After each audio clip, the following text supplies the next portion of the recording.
नमस्कार मित्रों, धर्म दर्शन विचित्रा शर्मा में आप सभी का स्वागत है। मित्रों, ऋषि वंश परंपरा के अंतर्गत आज हम बात करेंगे भृगुकुल की।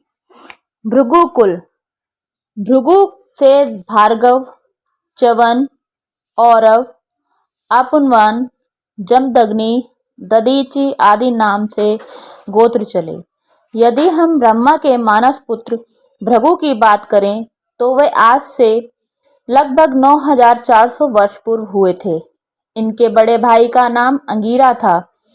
अत्रि, मारीचि, दक्ष, वशिष्ठ, पुलत्स्य, नारद, कर्दम, स्वयंभू मनु, क्रतु, पुलह, सनका आदि ऋषि इनके भाई हैं।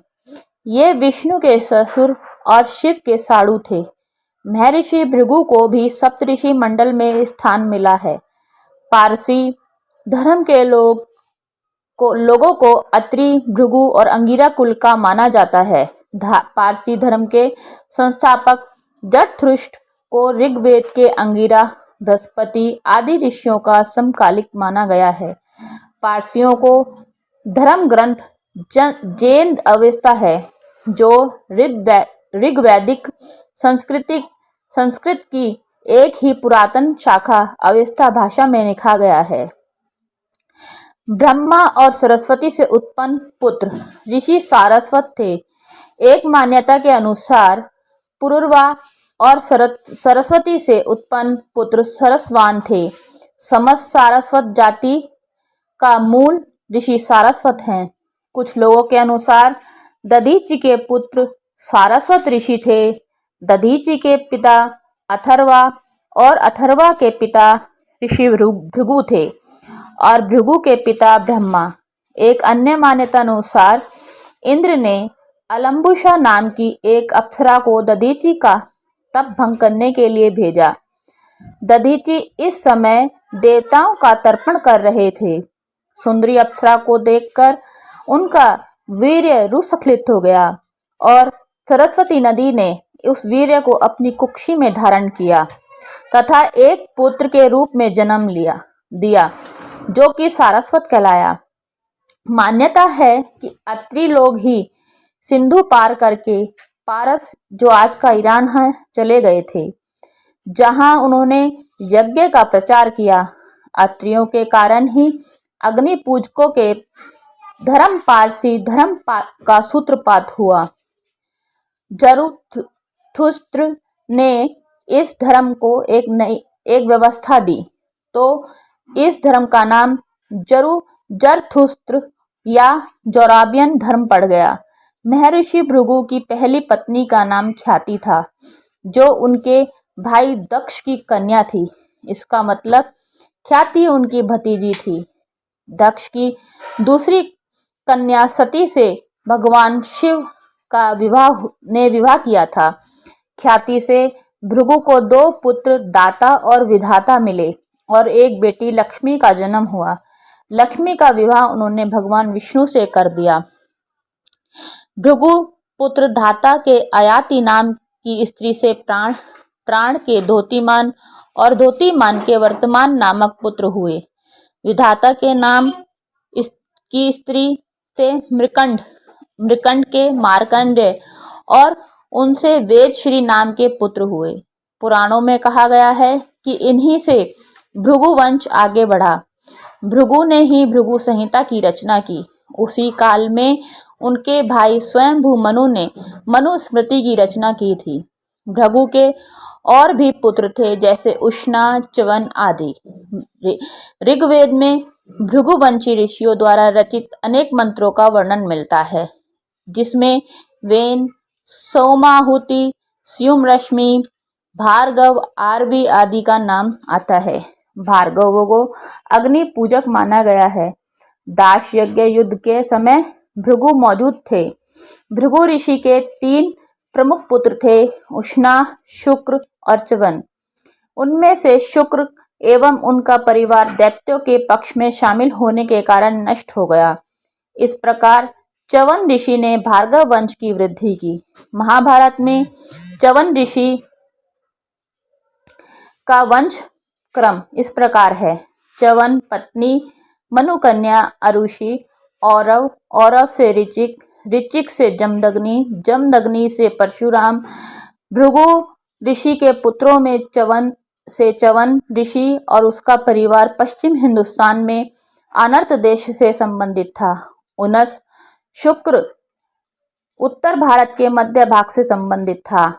इस वंश ने निम्नलिखित व्यक्ति प्रमुख माने जाते हैं: ऋचिक, औरव, जमदग्नि, परशुराम, इंद्रोत, शौनक, प्राचेतस और वाल्मीकि। वाल्मीकि वंश के कई लोग आज ब्राह्मण भी हैं और शूद्र भी। ऐसा कहा जाता है कि मुगल काल में जिन ब्राह्मणों ने मजबूरीवश जनेऊ भंग करके उनका मैला ढोना स्वीकार करा, उनको शूद्र कहा गया। जिन क्षत्रियों को शूद्रों के ऊपर नियुक्त किया गया, उन्हें महतर कहा गया, जो कि बाद में बिगड़कर मेहतर हो गया। भार्गव वंश में अनेक ब्राह्मण ऐसे भी थे जो कि स्वयं भार्गव न होकर सूर्यवंशी थे। ये ब्राह्मण क्षत्रिय ब्राह्मण कहलाए। इनमें निम्नलिखित लोग शामिल हैं जिनके नाम से आगे चलकर वंश चला: मत्स्य, मोदग्लायन, सांस्कृत्य, गाग्यावन, गार्ग्य, कपि, मैत्रेय, वृगश्च, दिवोदास। क्षत्रिय जो भार्गव वंश में सम्मिलित हुए, वह भरतवंशी राजा दिवोदास का पुत्र मित्रयु था। मित्रयु के वंशज मैत्रेय कहलाए और उनसे मैत्रेय गण का प्रवर्तन हुआ। भार्गवों का तीसरा क्षत्रिय मूल का गण वैतहव्य या यासक कहलाता है। यासक के द्वारा ही भार्गव वंश अलंकृत हुआ। दैत्यों के साथ हो रहे देवासुर संग्राम में महर्षि भृगु की पत्नी ख्याति, जो योग शक्ति संपन्न तेजस्वी महिला थी, दैत्यों की सेना के मृतक सैनिकों को जीवित कर देती थी, जिससे नाराज होकर श्री हरि विष्णु ने शुक्राचार्य की माता व भृगु जी की पत्नी ख्याति का सिर अपने सुदर्शन चक्र से काट दिया। पत्नी की हत्या होने की जानकारी होने पर महर्षि भृगु भगवान विष्णु को श्राप देते हैं कि तुम्हें स्त्री के पेट से बार बार जन्म लेना पड़ेगा। उसके बाद महर्षि अपनी पत्नी ख्याति को अपने योग बल से जीवित कर गंगा तट पर आ जाते हैं और तमसा नदी का निर्माण करते हैं।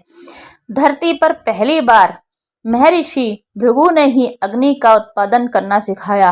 हालांकि कुछ लोग इसका श्रेय अंगिरा को भी देते हैं।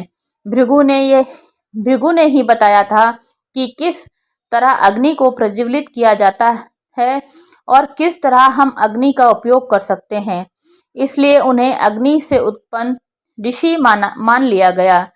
भृगु ने संजीवनी विद्या की खोज भी की थी। उन्होंने संजीवनी बूटी खोजी थी, अर्थात मृत प्राणी को जिंदा करने का उन्होंने ही उपाय खोजा था।